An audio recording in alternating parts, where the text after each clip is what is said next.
Encuentra las mejores marcas, inspiración y valor increíble que necesitas para ser dueña de tu estilo. Ahora en la venta VIP en Macy's. Usa tu cupón o tarjeta Macy's y recibe un 30% de ahorro en novedades y tendencias de primavera. Más un 15% menos en básicos de belleza, cuidado de la piel, fragancias y más. Y no te pierdas los especiales de tiempo limitado. Ahora en Macy's. Ahorro sobre precios regulares en oferta y liquidación. Aplican excepciones. Dr. Rick here. Another sign you're becoming your parents is getting particular about details that don't matter. The craziest thing happened when we got tacos the other day. Was it Wednesday or Thursday we got tacos? I know it wasn't Tuesday because that's when I went to my hairdresser. Shoot, what day was it? See how we all lost interest there?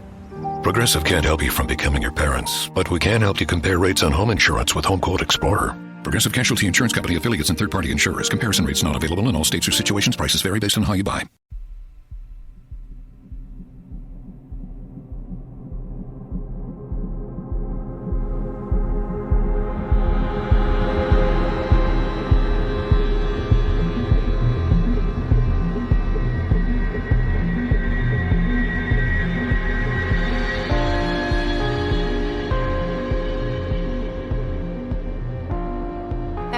Welcome to mini episode 125 of Real Life Ghost Stories. And I have 3 spooky stories for you today, and the last story comes from May the 27th, 2021, and story number 1 comes from Sarah.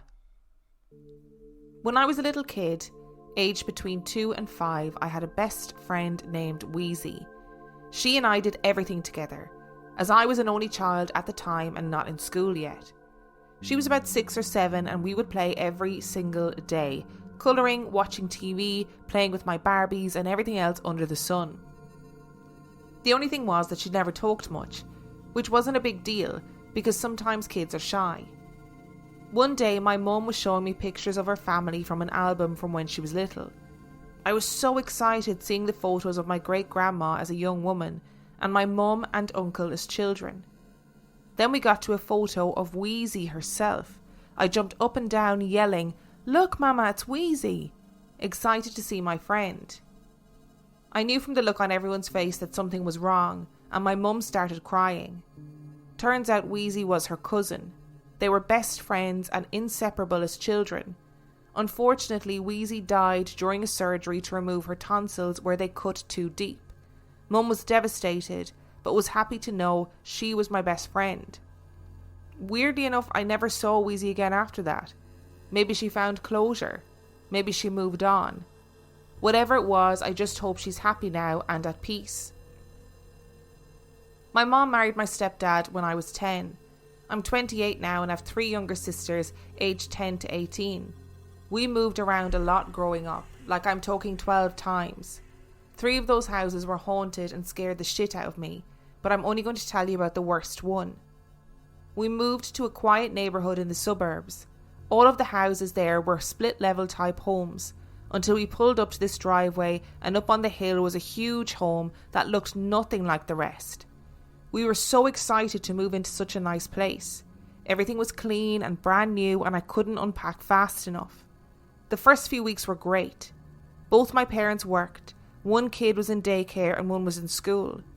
After I got off the bus, I would walk down the road and pick her up and we would be alone in the house until dinner time. My sister and I both did not like being in the house alone. We agreed it felt really weird and creepy, so we would stick together and watch TV in the living room until our parents came home. One night I was watching TV in my room. My dog always slept with me, so she was in my bed as well. All of a sudden she jumped up and growled at the wall next to my bed. I never heard her growl before in the 7 years that I had her. It was just a wall which backed up to the outside of the house, as my room was a large one right above the garage on the opposite side of the house from everyone else. Thinking she was being dumb or saw her shadow, I ignored her and turned back to my show. A second later, my sister came bursting through my door, freaking out, saying there was a man in her room, and she jumped on my bed and hid under my covers.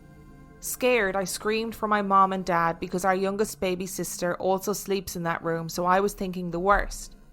After telling them what she saw, my dad grabbed my bat from the closet and went to my sister's room, but there was no one there, or in the closet, or under the bed.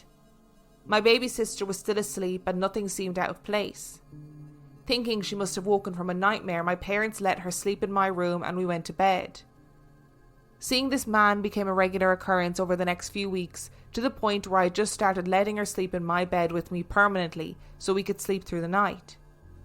After a few weeks, I started to get weird feelings that made me stop in my tracks. I finally stopped ignoring them and realised that something was very, very wrong. This house had someone else in it. Someone that didn't belong to my family. I started seeing shadows move in the dark of my room. I knew it wasn't just my eyes playing tricks. It looked like someone dipped down in front of my window shades, making their way around my room. For reference, my bed was in a cutout in the wall and the windows were on the opposite end. I would lay awake watching these shadows and finally confirmed it wasn't just me being crazy when one night my sister whispered, "Do you see it too?" Shaken up, I tried to be brave and told her yes, but that it was just shadows from the lights outside. The next day I found a burnt piece of wood on the floor next to the post of my bed. I couldn't figure out what it came off, so I threw it out. I shit you not, I came back into my room and it was right there in the same place again. Freaked out, I threw it out again and slowly came back into my room. This time it was gone. A little shook up, I went into the computer room to play online to get my mind off my nerves. While in there, I had an overwhelmingly eerie feeling that someone was standing near me, staring at me. Just then I heard my baby sister's mobile going off and instantly felt my heart pounding as I was home with only my dad. I yelled for him and he came running up asking what was wrong, and I told him to listen. He heard it too and slowly turned around and went into their room. He said, "That was weird," and turned it off. As he started walking back down the stairs, it started up again and we looked at each other confused and freaked out. He went back in, took it off the crib and brought it into the office to the light and pulled the batteries out. He put it back on the crib, and as soon as he turned to leave the room, it started up again and started spinning. Clearly scared, he ripped it off and threw it on the floor and shut the door. We decided to both go downstairs for now and tell my mom about what happened when she got home. That night my mom came home and we decided not to say anything as she had a rough day at work and we didn't want to upset her. So my dad, my sister and I were watching TV in the living room while my mom folded the laundry in the dining room. Suddenly my mom came stomping into the living room, cursing my dad out, saying, "What is wrong with you?" Confused, my dad asked her what she was talking about. My mom yelled, "How dare you call me a bitch? I didn't do anything to you and I'm here doing your fucking laundry." Me and my dad looked at each other and we were like, "We've been in here the whole time and no one said that to you." My mom was shocked and made me swear that it wasn't him. I told her that it wasn't, that we were watching our TV show. So then we decided to tell her about the incident with the mobile. She was just as freaked out as we were, but thinking there was nothing we could do anyway, we all just let it go and agreed that it was creepy. Later that night, my sister and I were watching TV in my room as we did every night before bed. My dog suddenly jumped off the bed and ran to my door crying and scratching at it. Thinking she must have to go to the bathroom really badly, I told my sister to stay there and I'll let her out. I ran downstairs and opened the back door to let her out. While waiting, I stayed in the kitchen watching her through the door since it was winter and freezing. While waiting, I heard a scratching noise from behind me. I turned around really fast since it startled me and stared into the rest of the house trying to figure out what it was. We also had a cat at the time, so I assumed he was getting into something. It stopped, so I turned back around to see if my dog was done yet. I looked out back and she was staring at the window next to me with her ears back, growling. I have never seen my dog act this way, so I looked next to me but nothing was there. I quickly let her back in and she immediately ran to the basement door and started scratching and barking. The basement door was locked all the time. It had storage down there from the landlady, so we were not allowed down there, and it had a lock that we had no key to. My dad came downstairs angry because my dog barking had woken him up. I told him what happened and he checked the handle to the basement and it was still locked. He told my dog to knock it off and we started going back up to bed and we both heard a meow coming from the door. Shocked, we looked at each other and ran back to the door. I grabbed a flashlight to look under the crack of the door, and our cat was on the other side trying to come back up. The door was still locked, so how the fuck could he possibly be down there? My dad and I were freaking out at this point since we didn't have the key, and we were clearly confused and worried. My mom came running down and lost her mind when we told her what was happening. She grabbed the phone and called our landlady. Luckily she answered, considering it was around 10 p.m, and she rushed over and opened it. My cat came bolting out of the basement and ran straight upstairs without taking a second look back. He hid under my parents' bed for 2 days before coming out again. Obviously scared and confused, my parents confronted our landlady before she could leave. She was always very quick when she stopped by and always preferred to stay out front to chat. She sighed and sat down at the kitchen table while my mom made tea for us all. I could tell the woman was extremely uncomfortable and nervous. She told us she could never get tenants to stay here for longer than a few months at a time. She explained that she believed the house was haunted, which was why she moved out, but couldn't afford to sell it at the moment, so she needed the rent money from it. Apparently the reason the house looked so much bigger and newer than the others in the neighbourhood was because the original home burned down. A disabled man and his caretaker lived there, and unfortunately perished in the fire. The home was demolished and rebuilt to her specifications when she bought the property. She had moved in and realised things weren't right very quickly, and after a few experiences of her own that she refused to tell us about, she moved out. I guess that explains the burnt wood that I kept finding near my bed. Hearing all this made the hair on my arms stand up, but at that point we all knew it was haunted.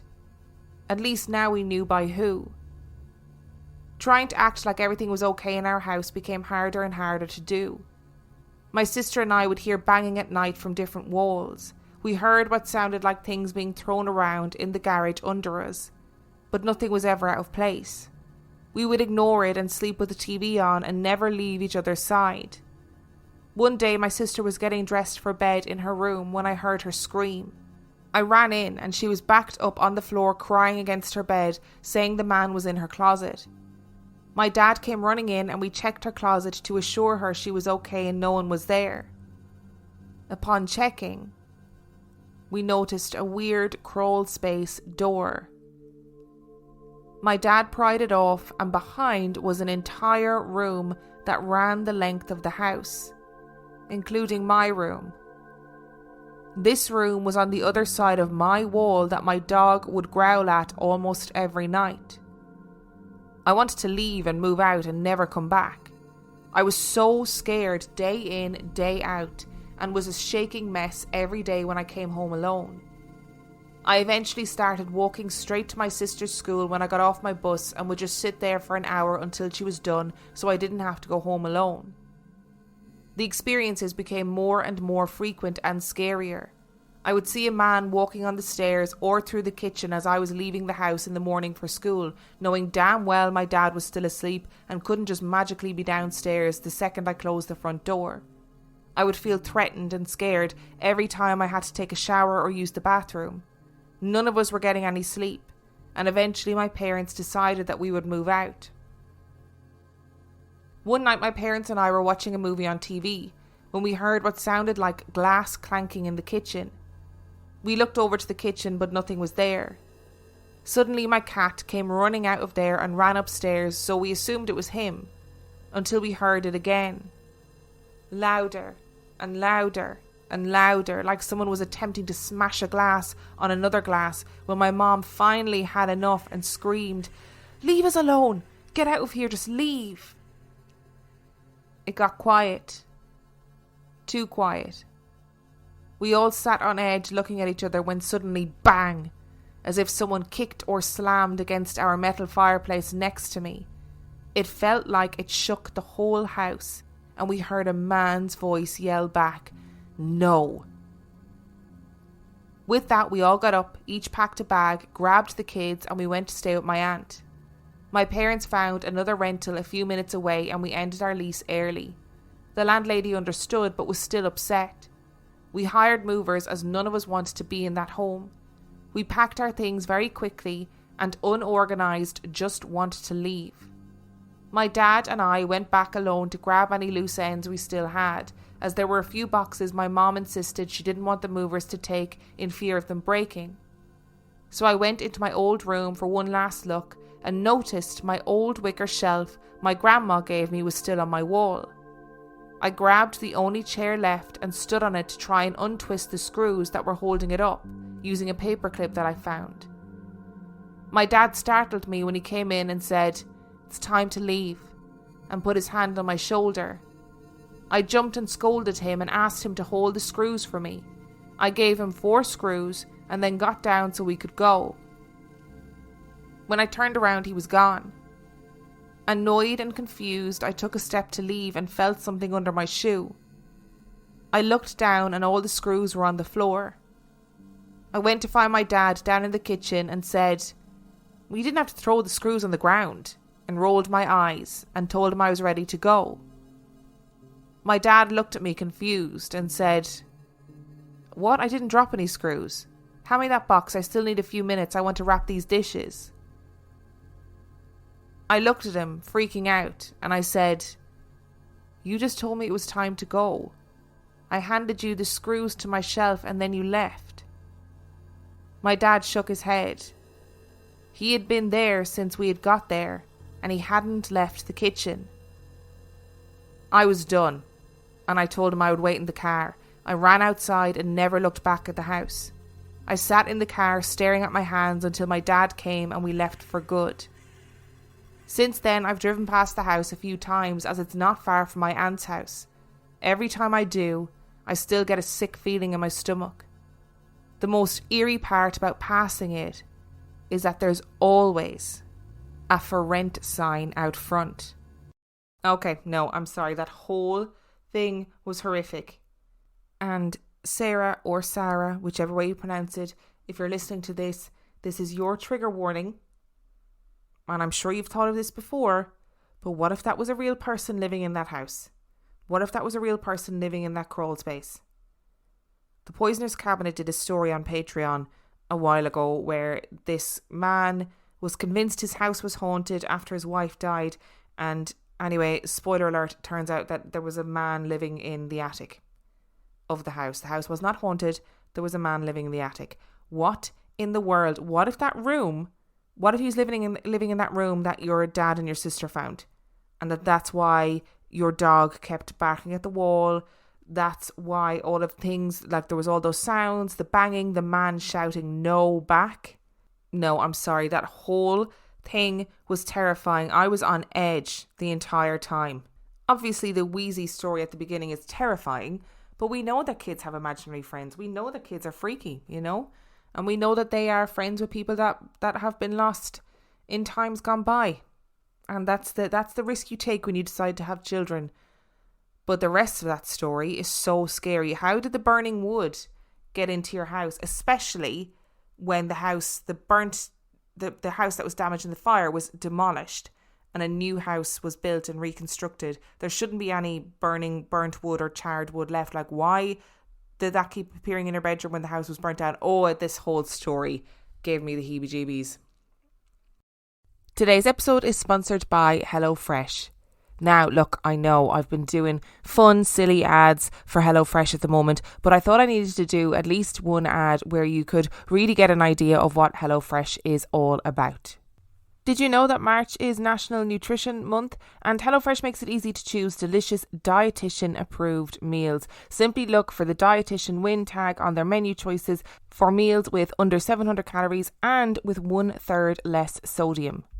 And those aren't the only options, so you can choose quick cook, you can choose that your box is family friendly, carb smart, protein rich, vegetarian, pork free. There are so many different options to choose from. HelloFresh sends you seasonal recipes that come with ingredients already pre-proportioned, so all you have to do is cook and enjoy. And I've said it before and I'll say it again, I'm not a good cook. It's not something that comes naturally to me, but let me tell you, when I'm getting HelloFresh, I feel like I'm Gordon Ramsay, you know? I'm taking pictures of every meal and I'm sending it into the group chat. To be honest, HelloFresh is one of those things that I'm always going to recommend whether I'm advertising for them or not. It's quick, it's easy, it's great for people who maybe aren't very good cooks like me. It's cost effective and it also saves on a ton of waste. So go to hellofresh.com/real life ghost stories 60 and use the code Real Life Ghost Stories 60 for 60% off plus free shipping. That's hellofresh.com/Real Life Ghost Stories 60 and use the code Real Life Ghost Stories 60 for 60% off plus free shipping. Today's episode is sponsored by Hers. This time of year, all of the emphasis is always on organising your space. It's always on wellness. It's on spring cleaning. It's on fresh starts.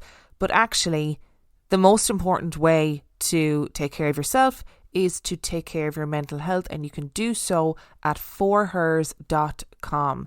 At forhers.com, you can get access to real medical providers who can prescribe trusted anxiety and depression medication if it is right for you. The process is 100% online, including unlimited check-ins, provider messaging and support along the way. Plus, to make things even simpler, you can get your first month of treatment for just $25 if prescribed. To get started, go to forhers.com/spring. That's forhers.com/spring. And I know for some people that getting access to proper mental health care can be a serious source of stress in and of itself. It also can be really difficult to talk to healthcare providers face to face about things like your sexual health, about things like hair loss, and about things like your mental health. That is why Hers makes it simple. Get started today at forhers.com/spring.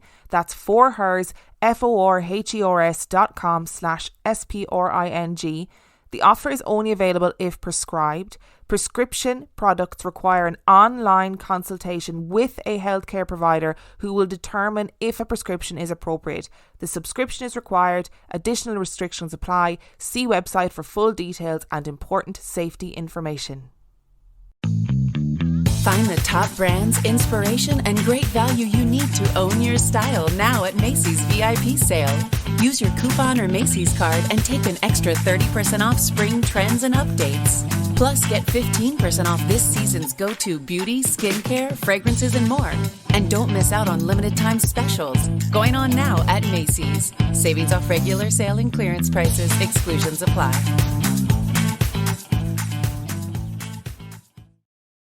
And story number 2 comes from Abby. One evening, roughly 14 years ago, I was at my ex-boyfriend's house, and his mum had a friend over that evening who was able to communicate with the dearly departed. My grandpa passed away in October 2000 after a short but brutal battle with lung cancer. I was 9 at the time, and while I understood he was unwell, I hadn't yet had an experience of death, so I didn't really understand that he wouldn't get better and would soon pass away. I always felt very guilty and sad that I never got to say goodbye to my granddad, as we were very close when I was younger. Fast forward to that night at my ex's house, and I start talking to this woman who said she could communicate with the dead, and I explained how I just wished I could say goodbye to my granddad. She told me that he is healthy, happy, but was cradling a small baby. She asked me if myself, my mum, or my half-sister had lost a child. She didn't know anything about my family, let alone a half-sister, as she lives in a different country with my mum, so this was already getting weird. She kept saying this child was connected to one of us. It wasn't me or my sister, and so I just kind of shrugged it off as a mistake. Except she kept saying this little baby, a boy, was safe and being looked after by my granddad. After a while of chatting to this woman and hearing other strange details, I still have no idea how she could have known, as I generally didn't talk much about my granddad to people because of how sad it would make me. I called my nan, my granddad's wife, and told her about this medium and asked her if she knew anything about it so I could find out if it was true or not. My nan went quiet for a while and then said, "Your parents were expecting a child, a boy, before you were born, but your mum sadly miscarried." I asked my dad, who I lived with, and he also confirmed this was true and that I came along not long afterwards. While this story isn't really scary, It felt like a weird, ghostly detective type thing that led me to find out from a medium that I would have had a full sibling. Freaky as fuck. I have such mixed feelings about people who claim to be mediums. Such mixed feelings about it, because sometimes I think, no, it's all nonsense, like it's ridiculous. And then other times I think, but is it though? But is it? Are there people who have these genuine abilities? And it seems like from some of the stories that we get in, there are people who have these genuine abilities. It's really interesting that this medium talked about your mum and your half-sister. Because half-sister is actually quite specific. I mean, she could easily have just said sister and not, and you would still know who she was referring to. But saying half-sister is really specific. And then knowing that there was this baby, this little boy who was very sadly lost prior to your birth. Oh, I don't know. Like, why? How would she know that information? That's specific information. It's weird. It's weird, man. And I just want to clarify before I go any further that if you are a medium, or if you work as a medium, or if you are sort of casually a medium, if that makes sense, if it's something that's just happened to you, I'm not saying that what you're experiencing isn't real. However, I have met mediums in my lifetime who have been very disingenuous. When I say medium, I suppose self-proclaimed mediums who have been very disingenuous, and at times I would say quite inappropriate, and at times also quite mercenary, where they charge a lot of money to vulnerable people. So if you are a medium and you're listening to this, I'm not saying that what you do is not real. Just want to clarify that. And story number 3 comes from Chelsea. I've been quite hesitant in regards to sending this email, as I fear with bringing up the past it might draw whatever this was back to me. But let's get into the story.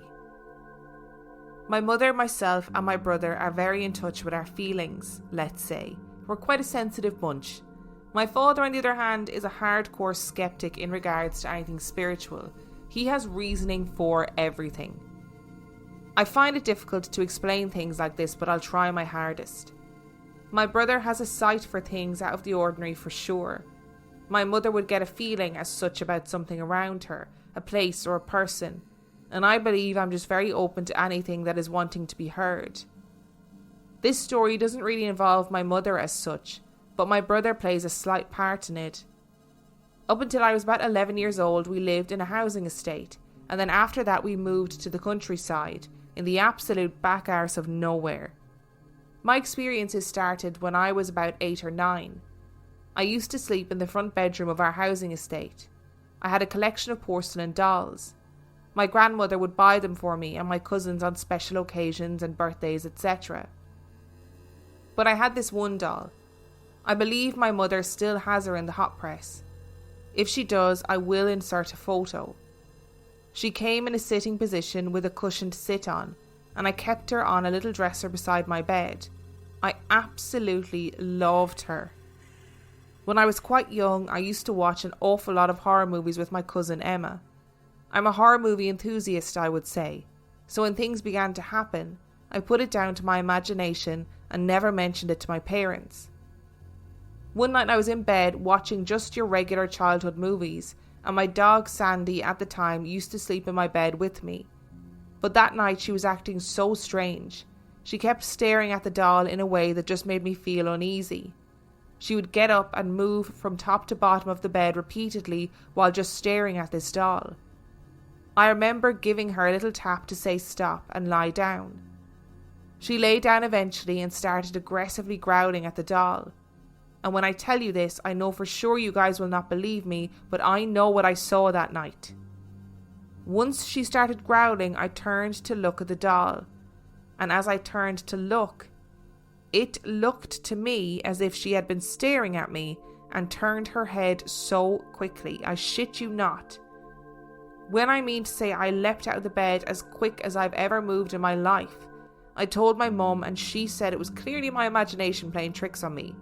She took the doll out of my room that night as I point blank refused to sleep in the room with her. Safe to say she was not allowed back in my room. Luckily for me, that was the first and last thing that happened with regards to the doll.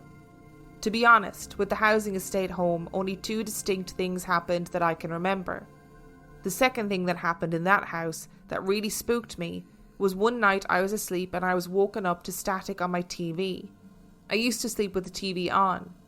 And as I got out of bed to replay whatever movie I had in the player, I heard a little thump over by my wardrobe.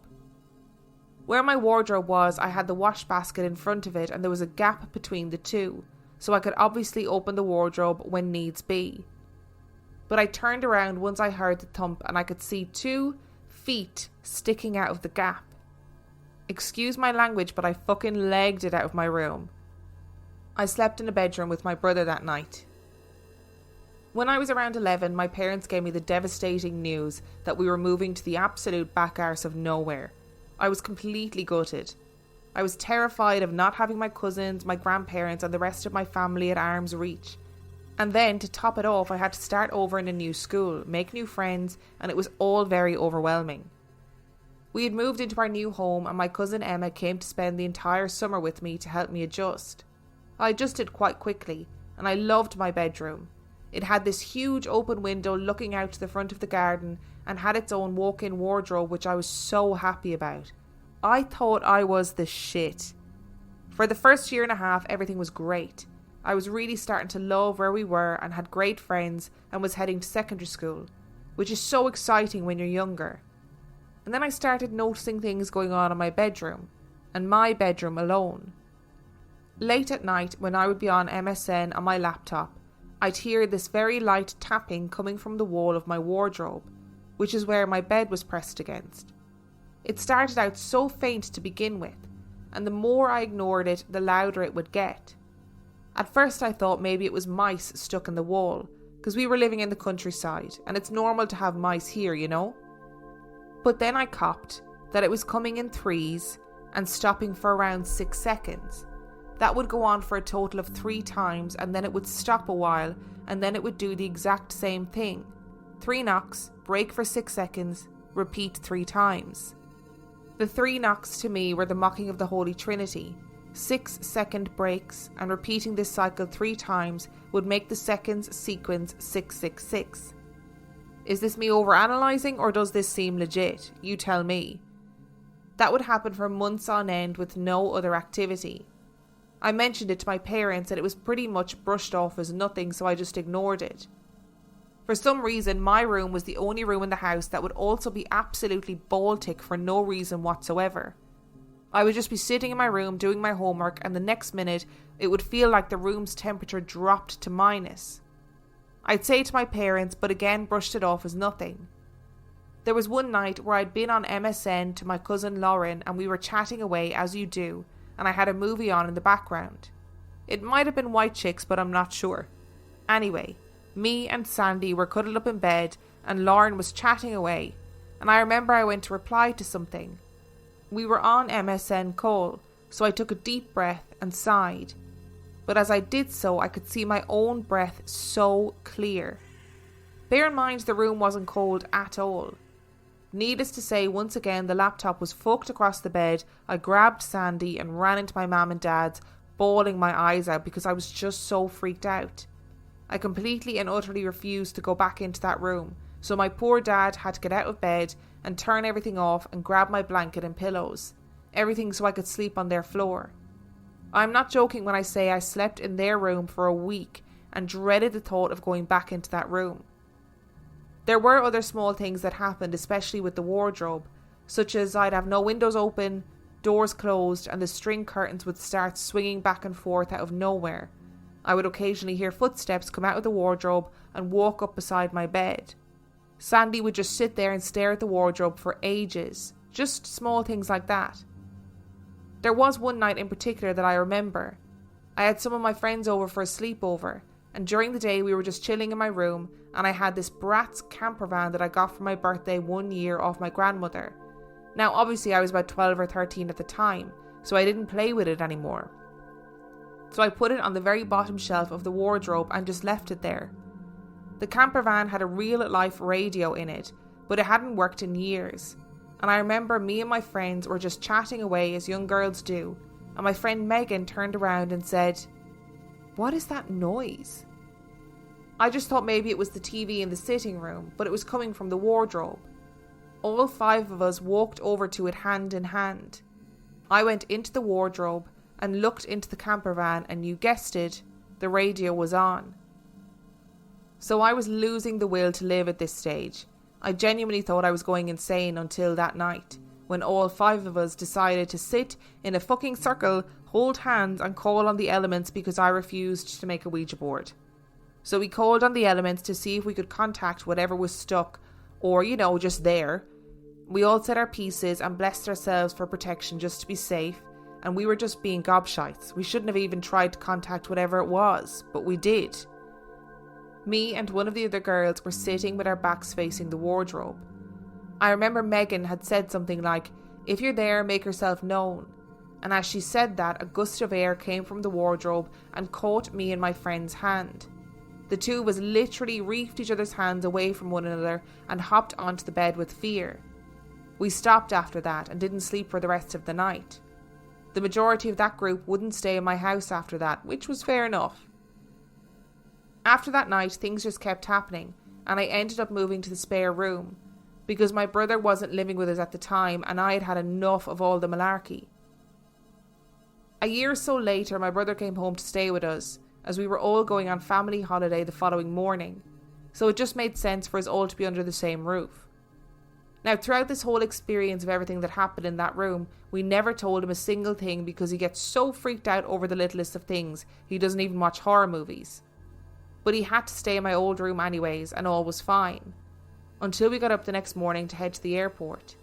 We were all in the hallway getting our luggage together, and he turned to my mum and said, "Mammy, why on earth were you standing at the end of my bed at 3 a.m. when we had to be up at 6? And my mum just looked at me, and I remember feeling sick to my stomach with anxiety. But I also felt a sense of relief because I knew I wasn't alone now. I knew I wasn't the only one that had seen or felt something in that room. My mum explained on the journey up what had been going on, and when we got back from our holiday, my dad knocked the wardrobe down. Within a couple of weeks, I was back in the room. I only moved out of my parents' house nearly 2 years ago now, and I had never experienced anything since. I don't know if whatever was in the first house attached itself to me and then transferred to the wardrobe as a state of settledness or comfort, or whether it was just 2 completely different experiences. Chelsea did indeed send me a picture of the porcelain doll, and as always, I will post that picture on Instagram, Facebook, and on Patreon so you can get a good look and really imagine the horror of seeing her snapping her head away from you when you've caught her watching you, because that is what everybody needs. If this was nothing, if that didn't happen, or if it was in your imagination, then why was the dog staring at her for so long? Why was the dog pacing up and down the bed, staring at the doll, and then the doll was watching you? And look, I'm not a person who's afraid of dolls. I'm really not. But would I be afraid of a doll if it came to life? Potentially. Probably not, actually. I feel like you could fight a doll. You could easily fight a doll. And look, to be honest, you know my thoughts about the whole 3 knocks mocking of the Trinity thing. I just think it's something that's been made up by the likes of Ghost Adventures to make things seem more dramatic than they are. And I really don't think that people should be really worried about these things happening in 3s and it means that it's demonic. Although they do say that the Banshee and all that jazz, if she comes in the form of the Raven or the 3 knocks, that it is 3 knocks. So maybe, I don't know, maybe it's actually not a good thing. I don't think it's a good thing in general, but I also don't think it's a mocking of the Trinity. And I'm going to say one more thing about this, and that is that The Craft, the movie, the 1996 film The Craft, has a lot to answer for. I can guarantee you that Chelsea and her friends had seen The Craft and they thought, do you know what we'll do? We'll call the Corners and then we'll be able to get whatever it is to communicate with us. And look how that turned out. Thank you so much for listening to today's episode. Thank you to Sarah, Abby and Chelsea for sending in your stories. Remember, the last story came from May the 27th, 2021. And if you would like to learn anything about Real Life Ghost Stories Podcast, you can do so by checking out our website, reallifeghoststoriespodcast.com. And on that note, I shall see you next time.